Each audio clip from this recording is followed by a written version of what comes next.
Hi YouTube, we are here in my kitchen because I'm going to be showing you how to make some healthy guinea pig biscuits.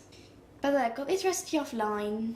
It was on a website. I really can't remember what the website was called, but if I find it before the video goes up, then I will put it in the down bar below, so just check. It might not be there, but yeah.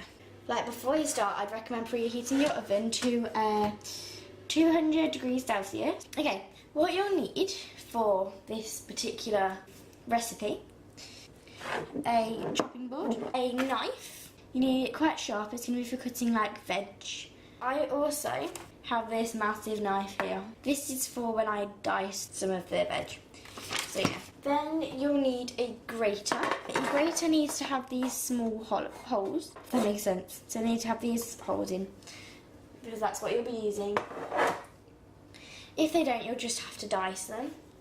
Okay, then you'll need bowls. These are just Asda Smart Price bowls. They're quite small, very like the size of my hand. I don't know whether you can see that very well. Yeah, they're just like the size of my hand. I have two here, as you can see. It's up to you whether you use one or two. I just prefer to have one for like putting all my grated and diced materials in, and then one for the actual mixing. So then I need two. Okay, next thing I need is completely plain oats.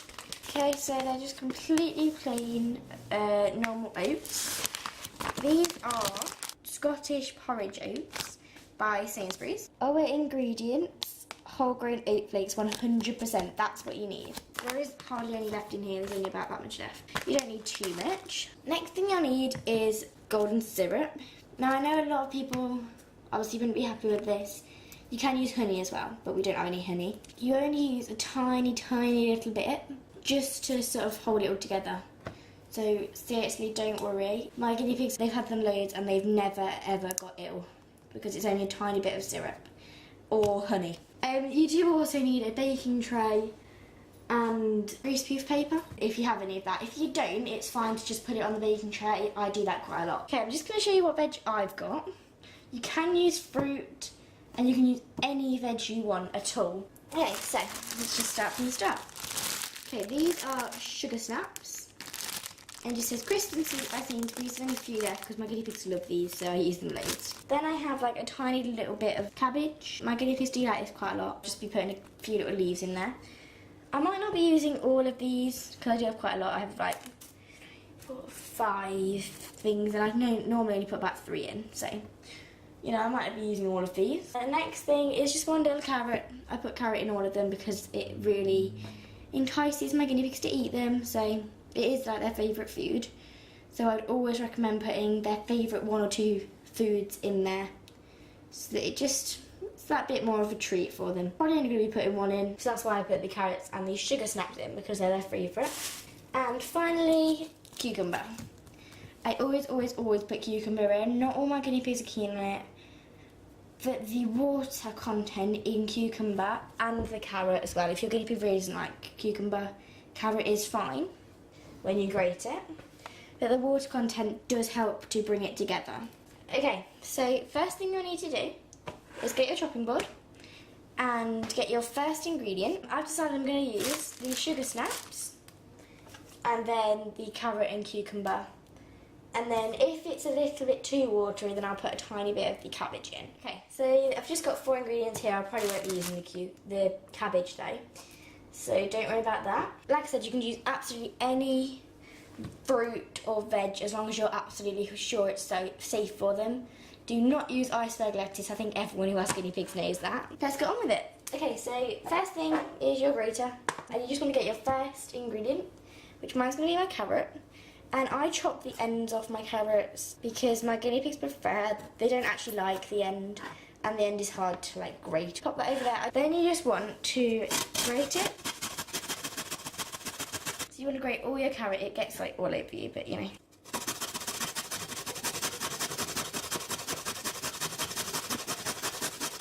Yeah, so basically I'm just going to grate the carrot and the cucumber, and I'll be back in a sec. Okay, so I'm back. I've basically just grated the carrot, the cucumber, and I've diced the sugar snaps. Basically to dice, all you do is you just put the knife tip down, press with there, and then you just go like that. You just basically push it up and down. So I've just got that much mixture. It's not very much. I'm not going to be making too many because I don't have many oats left. Okay, so now you'll get your second bowl and you just get your oats and put a few in. It's up to you how many you put in, but you don't want to put more than your mixture. So if you look at these, they are actually about the same. This is a bit too little amount of oats actually. A few more oats in. Oats are safe for guinea pigs if you don't have too many of them. Obviously you don't want to have loads and loads and loads of oats, but this is made up for the fact that you're putting all the veg in and things. So then you just want to tip the veg in, maybe scrape it out with a knife or whatever. In fact, I'm going to scrape it out with my hands, it's a lot easier. Okay, so that's all in there now with the oats and everything.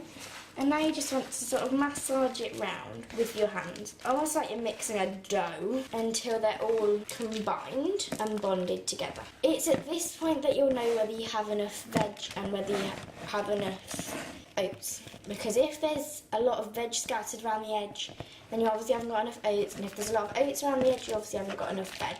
Okay, now's when you're putting the syrup in. I use one of the tiny little measuring cups. You're just going to get your syrup, and this is actually 1 tablespoon. You basically want half a tablespoon. I can't find my half one at the moment, so I'll just only put half in here. Just keeping the spoon to mix it round with.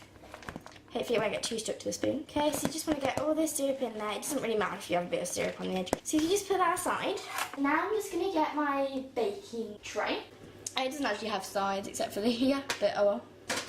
And I'm not actually putting anything on it because I find if I put the parchment on, the greaseproof paper, it gets sort of stuck and then you end up with little bits of paper. Okay, so I'm going to use my teaspoon measurer, so it's just a little bit smaller. And I'm just going to use my teaspoon to sort of scoop it into small-ish dome-shaped things. Okay, so it should be like sort of full. And I try to make it as perfect as I can. And then I just put it on the tray. You have to tap it quite a lot to get it out. Okay, so it's just one little thing.